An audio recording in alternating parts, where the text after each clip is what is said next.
Happy Tuesday, good people.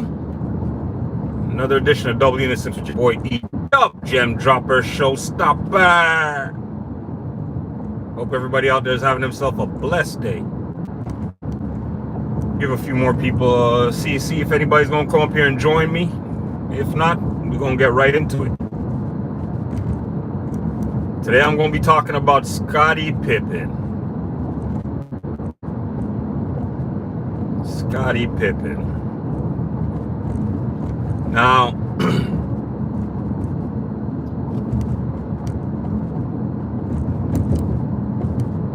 anybody who grew up in my era, back in the 90s, I was a teenager back then. The best duo that I ever saw play the game with my own two eyes that I witnessed as teammates was Michael Jordan and Scottie Pippen. As far as I'm concerned, there was no greater tando than those two right there. And as great as I believe Michael Jordan is, I will say this until the end of time. There's no way Michael Jordan would have owned the 90s if he did not have Scottie Pippen riding as his side mate.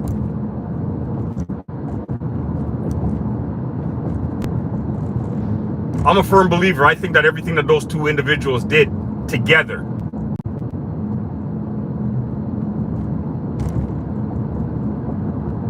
that itself an unbreakable bond that could never be broken by anybody.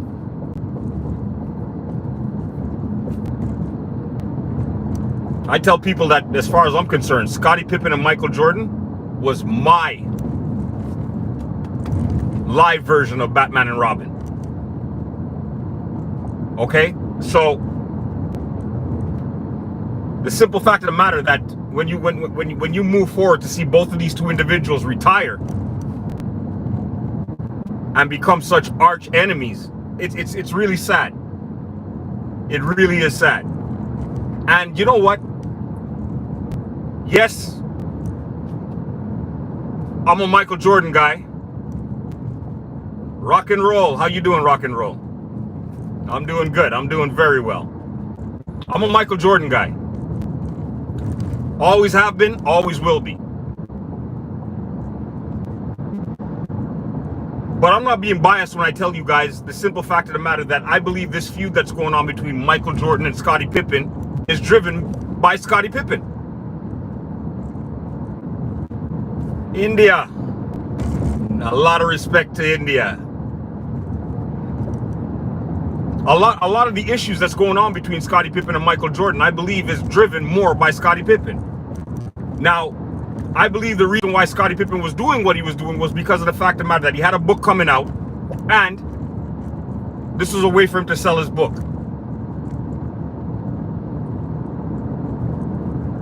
Unfortunately, watching from India, thank you very much. I appreciate you. The mere fact of the matter is, you want to take it upon yourself to take cheap shots at a man that basically made your career. No matter how you slice it, Scottie Pippen owes his entire career to Michael Jordan, and this is the guy that you're going to start attacking? I understand that there's been some sideway deals between, you know, I mean, Michael Jordan's son and your ex-wife, but you cannot hold Michael Jordan responsible for that. I mean, the reputation that your ex is carrying around is not one of the highest degree. Michael Jordan didn't have nothing to do with that. And it wasn't Michael Jordan that was with your ex-wife, it was his son. How are you going to hold him responsible for that? I guess the person that you should actually be blaming for that whole entire encounter is your ex-wife. That's the only person that should hold any kind of blame with that.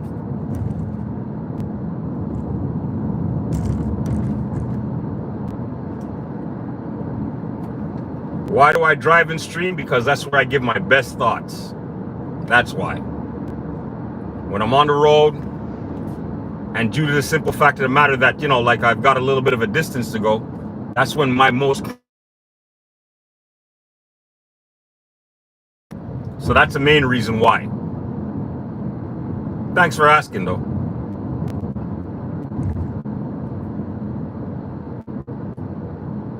Just out of curiosity, how do you guys feel about this whole Scottie Pippen ordeal?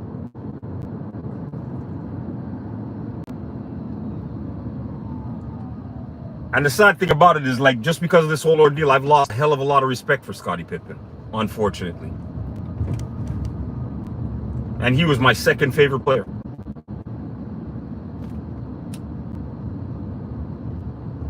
I mean, I saw him come into the league as a rookie, where he was the weakest link on the team. And I say that with no disrespect whatsoever, but other teams geared up to go directly at Scottie Pippen because of the fact of the matter that they knew he just did not have...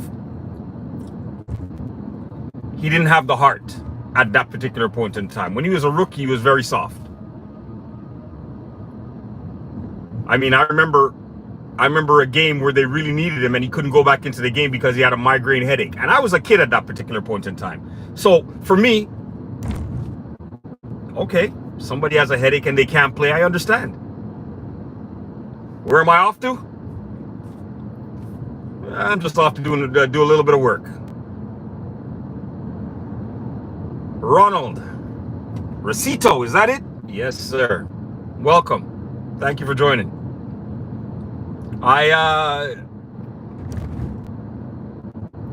At that particular point in time, the Detroit Pistons, every team that played against the Chicago Bulls, when the Chicago Bulls wasn't that strong, their main point was to always take it to Scottie Pippen because they felt that he was the weakest link on that squad.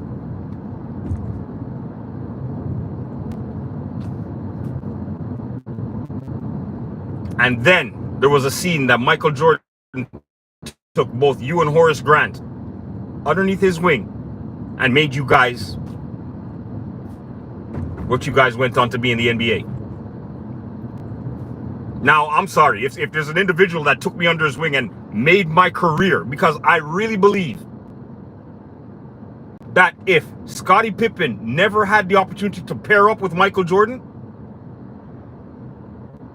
we probably would have never heard about Scottie Pippen. He would have never been one of the 75 top players in the world.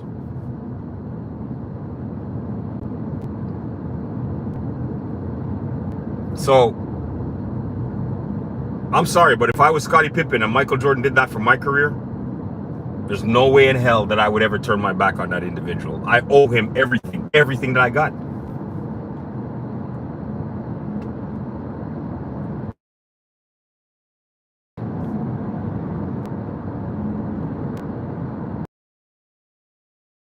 Sell a book. The best way for you to go about it is to take cheap shots. Allegedly, apparently, you had problems with what he had to say in his documentary, The Last Dance. But I ask you one question: was he lying? Was there anything that he said that wasn't right?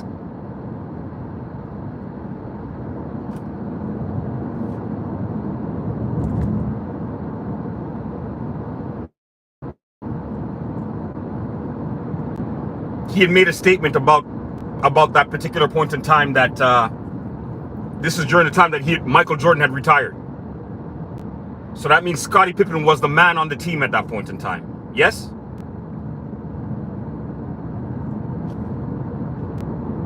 And Phil Jackson drew up a play.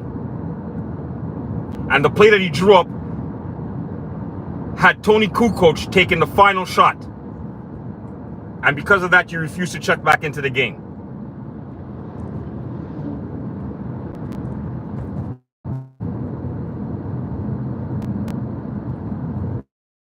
commented on that in his documentary, and there's not one thing that he said about that in the documentary that wasn't factual.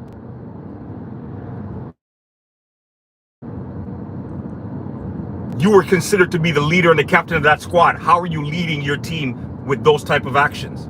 Period.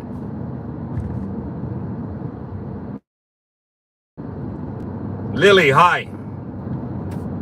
Lily 9452. Welcome.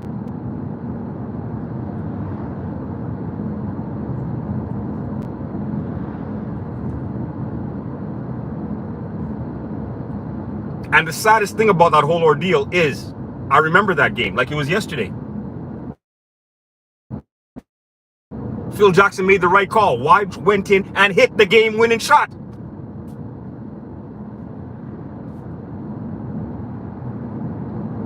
So no matter how you slice it, you felt at that particular point in time, okay, it was a year that that was the first year that Michael Jordan had retired. It was your team. You felt that you should have been the one to have that opportunity to take that game-winning shot.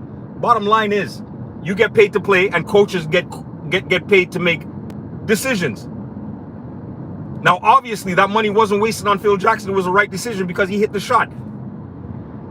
Maybe you would have hit the shot. Maybe you wouldn't have. But it doesn't matter. The mere fact of the matter that he drew that play up for somebody and they executed exactly the way in which he drew it up. That's it. The proof is in the pudding.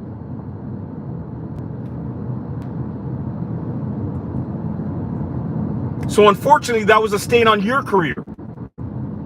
You caused that. Because you did that, you gave people an opportunity to have something to talk about.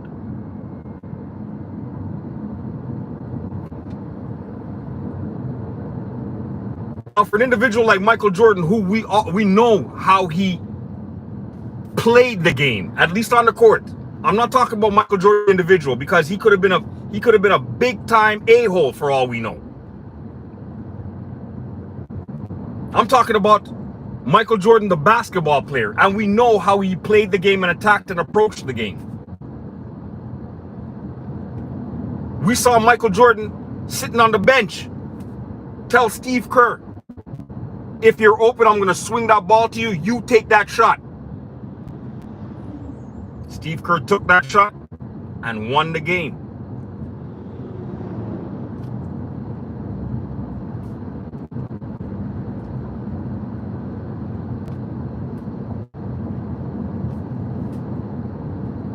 Is all we're trying to say. But moving forward now, to see you guys, to have had the opportunity to see both of you guys win as many championships as you guys won together.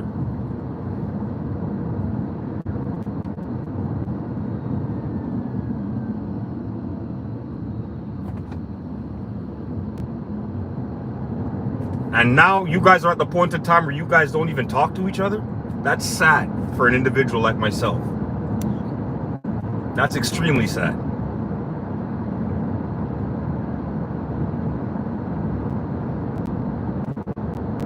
But everything that you guys accomplished together, man, like I said, that should be a foundation that could never be cracked.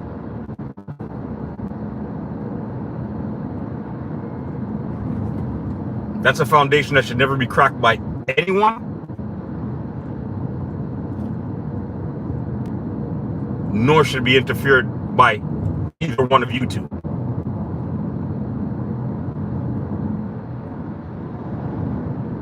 That's just how I personally feel about it.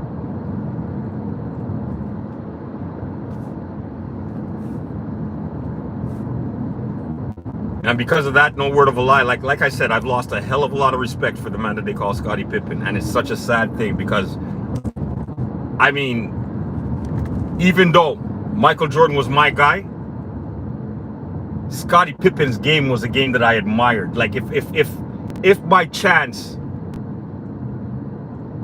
I had the opportunity to pattern my game off of anybody, I would have never tried to pattern my game off of a Michael Jordan, because I figured that was just greatness and I would have never been able to achieve that. But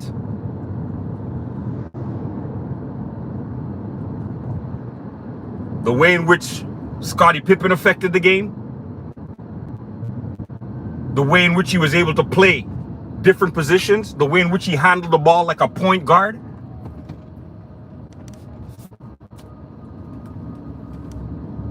That was the individual I just enjoyed watching his game. I enjoyed, he was just silky smooth as far as I was concerned.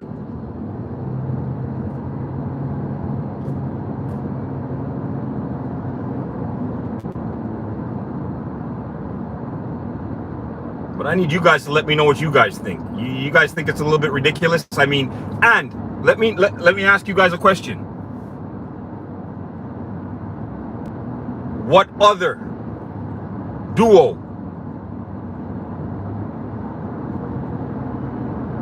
did you guys enjoy watching play as much as if you had the opportunity to watch Michael Jordan and Scottie Pippen play? Which other duo did you guys enjoy watching play that like those guys?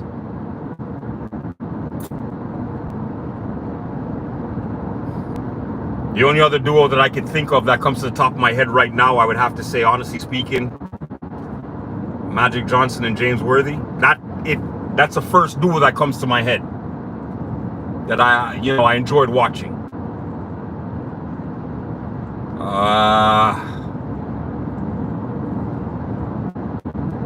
Modern day, in today's game, I'd have to say probably Clay and Steph.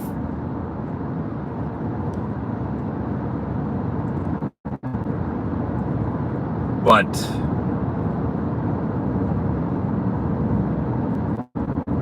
I can't think of any other duo that I enjoyed watching play more than Scottie Pippen and Michael Jordan. I can't think of any of them. I know a lot of you new age people are gonna say Kyrie Irving and LeBron James. Yeah, I'm not gonna be a hater. Their stint in Cleveland, I enjoyed them. I'm a firm believer, though. I truly believe that Cleveland would have never won their first title if it wasn't for Kyrie Irving, in my humble opinion. Even though they want to give a lot of the credit to the so-called GOAT.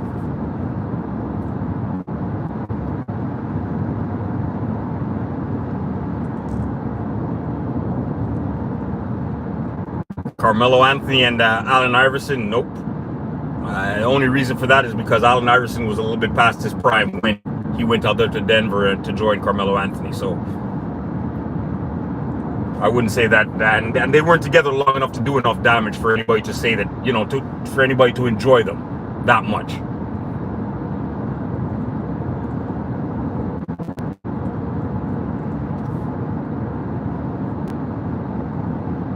Yeah, no, I can't think of anybody else. Any other duo that I enjoy. Oh, well, you know what? Gary Payton and Sean Kemp. Yeah. They were an exciting duo also. I enjoyed watching those two play. And then you had Spud Webb and Dominique Wilkins. That was another outstanding duo. But again, Scottie Pippen and Michael Jordan they were in a category all by themselves. Name me another duo that could stand in their same category with Michael Jordan and Scottie Pippen. I can't think of any. Maybe there might have been a duo before my time, back in the Bill Russell time. It's very, very possible, but I can't comment on that. I never had that opportunity to witness. I'm talking about something that you had the opportunity to witness, a duo that you witnessed.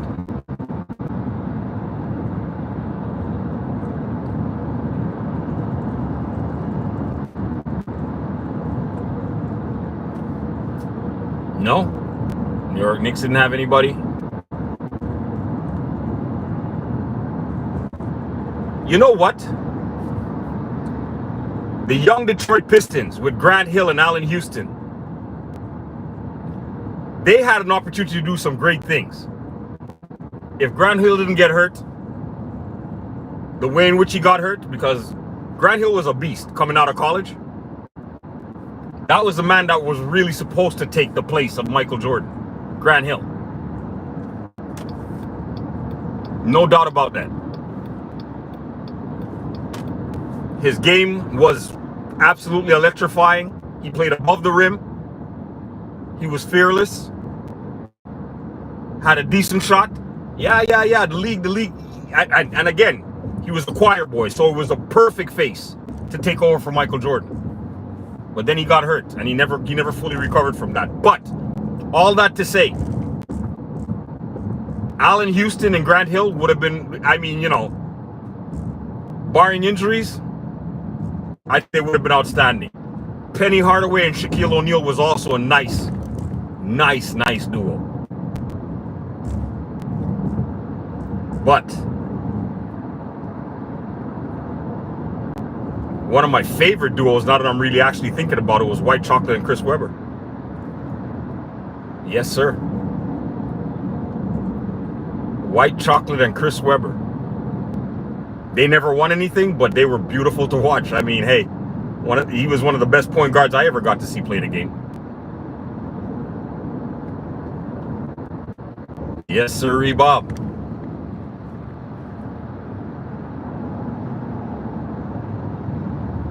I'm just talking about the duos now, and yeah, I really had the opportunity to watch a lot of great duos, but still, none of them are in the same category of a Scottie Pippen and Michael Jordan.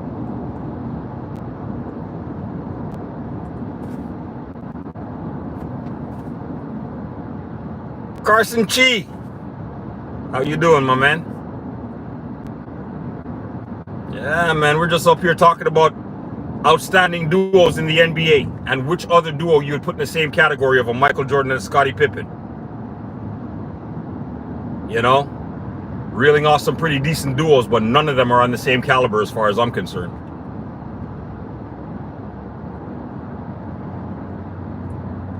Let me know what you thought. Let me know what you think. I mean, I do believe if Penny Hardaway and Shaquille O'Neal got to stay together for a longer period of time, I think they would have done some damaging things in the NBA. Carson, you're absolutely correct. How could I forget about that? Yes, you know what? Kobe and Shaq need to be in the same category as Michael Jordan and Scottie Pippen. Absolutely. Absolutely. I totally forgot about those two. Thank you. Thank you. Yep. Okay, so we got two in that category. Can you think of another duo? But it's got to be a duo from our era that we had the opportunity to witness. If anybody's gonna come to me and tell me, Bill Russell and whoever the point guard was that he played with at that particular point in time, or Pistol Pete, I mean, I'll just have to take your word for it, because I never had the opportunity to witness it, so I'll just take your word for it. But the duos that I'm looking for are duos that we had the opportunity to witness ourselves. Kobe and Shaq and Scottie Pippen and Michael Jordan, yeah, definitely. Sean Kemp and Gary Payton. Sorry, man, driving to the woods. So Magic and Kareem. You know, but I don't know if I'd put Magic and Kareem in the same category as Scottie Pippen and Michael Jordan. But they did win hardware, so you know what? Yeah.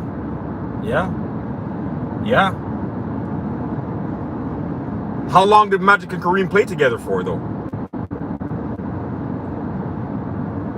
Because I know Kareem was on his way up when Magic was a rookie. Doesn't matter, though. Yeah, you know what?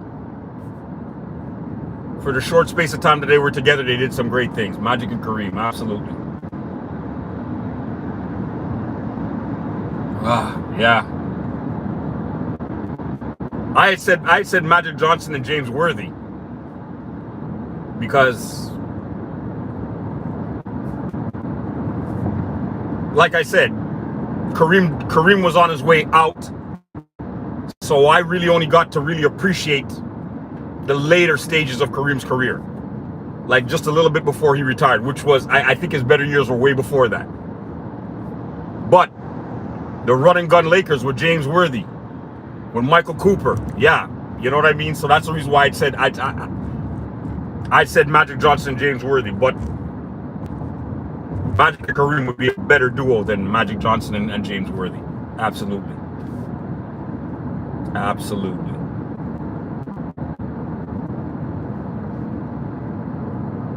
Stephen Clay, Russell Westbrook, and Kevin Durant was the making of a great duo also.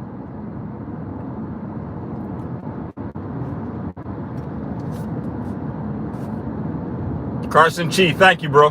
Appreciate you.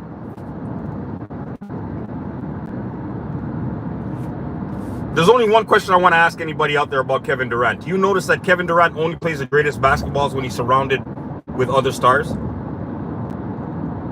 Does anybody else notice that, or am I the only one that really sees that? When he plays with other superstars, that's when he has to outshine the other superstars. But by himself, he's not able to do very much. Think about it. When he was out there in OKC battling with Russell Westbrook, you had the best of what Kevin Durant had to offer.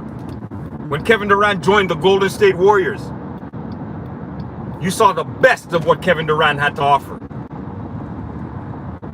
But when you ask him to do something by himself, like lead a team by himself, like be the solid leader of a squad,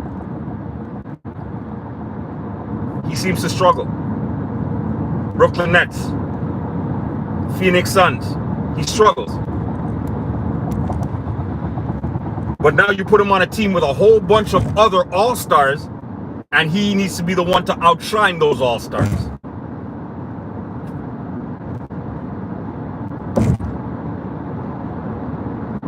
That basically kind of tells me that there's no way Kevin Durant is ever going to win a championship unless he has other superstars around him. And right now, because of the simple fact of the matter that I believe he's been in the league as long as he's been in, and there's a lot of mileage on his body and stuff like that, there's a good possibility that even if you do surround him with other superstars, he may not be able to get you over that hump. We'll see, though. Because right now he's looking outstanding right now in the Olympics. He's got a little bit of that bounce back in his step. So let's see what happens when the regular season starts back. I believe, if I'm not mistaken, he's still part of Phoenix. I mean, there's a lot of talk about possibly moving him to another squad or something like that. But you know what? I'm a little bit tired of that trick and pony show. I come from a generation where, champions stay in one.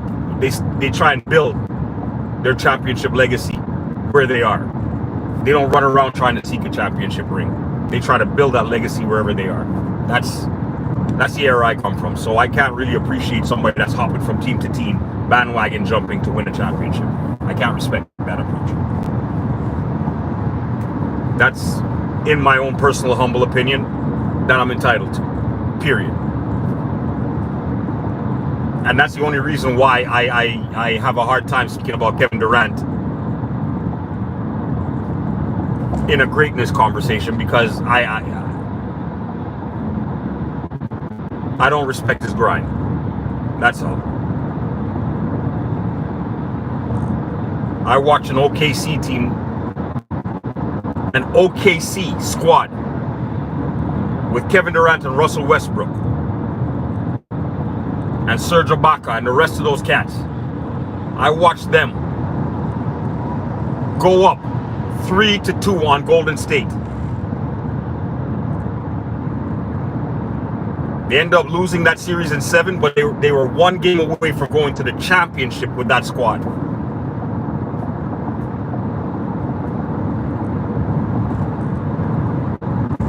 And fine, you were in your rights. You were a free agent after that particular season. You were in your rights to test the free agency market. But I just can't respect the simple fact of the matter that you joined the team that you were having trouble beating.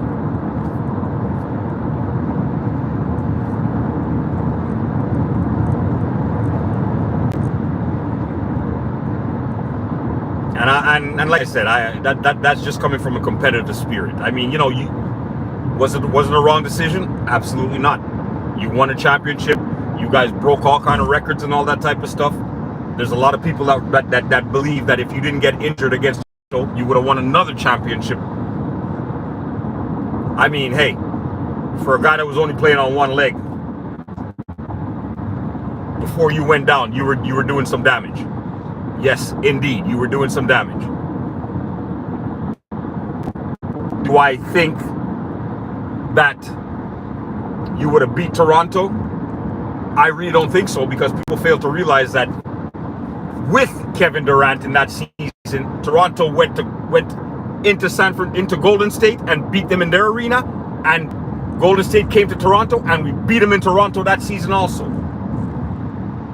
Not to mention, one of the times that we did beat Golden State, that was when we were load managing Kawhi Leonard. So, in my humble opinion, I think Toronto would have beat Golden State even with Kevin Durant, because, you know, it was our year. Period.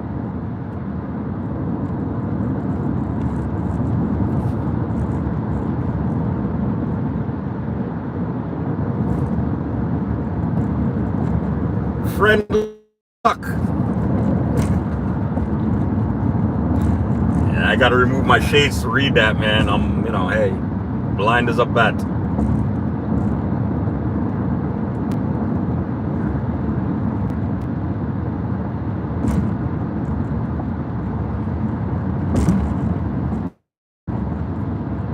Yes, sirree, ladies and gentlemen.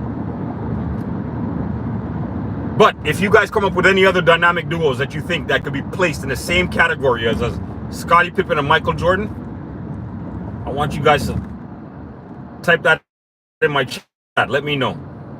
I think we've exercised the duos that could be in the same category with them, and that's Kobe Bryant and Shaquille O'Neal and Magic Johnson and Kareem Abdul-Jabbar.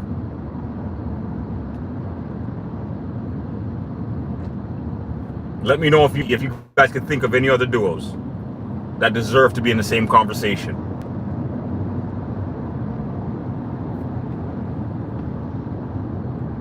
By the way, guys, hit those like buttons. Hit those like buttons and subscribe to this channel. Help this channel grow. I ain't really going anywhere.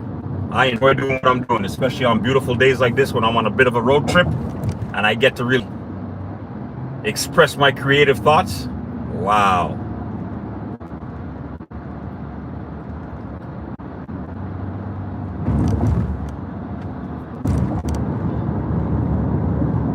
My friends,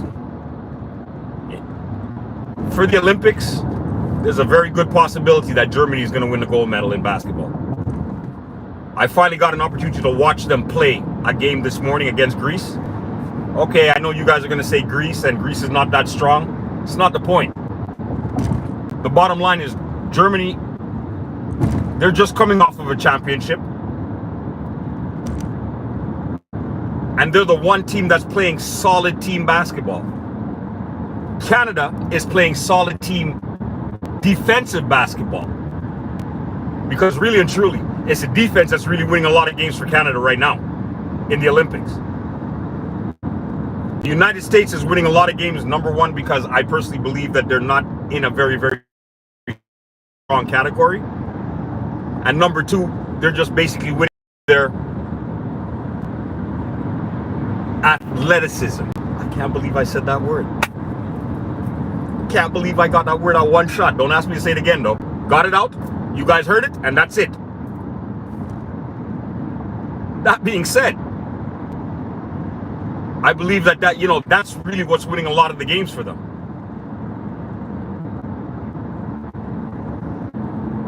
If they have to really actually stop and set plays up and stuff like that, I think that's where they're going to struggle. Canada, as long as Canada keeps playing that, they're outstanding defense. But to be the most complete team right now. And Dennis Schroeder, I mean, for whatever reason, it didn't work out for you in Toronto, but you seem to be built for international ball. That's where you shine, because you're probably one of the best players in this tournament. Period.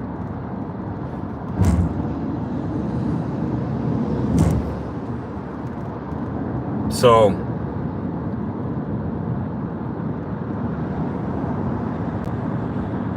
I believe right now, I think we're getting into the elimination round. So I mean, you know, hey, like I said, I'm gonna continue saying it. I think worst case scenario for Canada, they could leave these games with a bronze medal for the men's basketball team. Worst case scenario, Canada could win a bronze medal. I was saying beforehand that America is going to win the gold medal, but I mean, hey, they've got enough firepower to win the gold medal. But you know what? I'm going to go out on a limb now. I'm going to change our prediction. I believe Germany is going to win the gold medal. I believe America will win the silver medal, and I believe Canada will win the bronze. You guys heard my prediction right here, guys. You heard my prediction right here. If it comes true,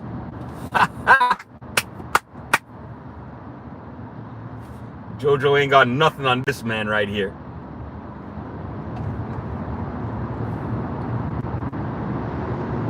Yes.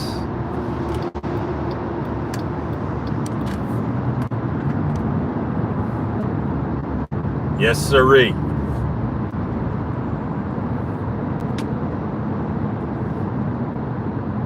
With that being said, people, I want you guys to enjoy the rest of your Tuesday.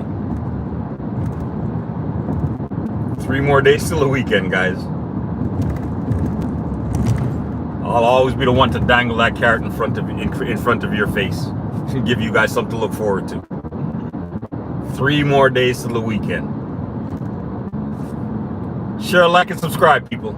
Double the Innocence with your boy E-Dub is out. Have a blessed day.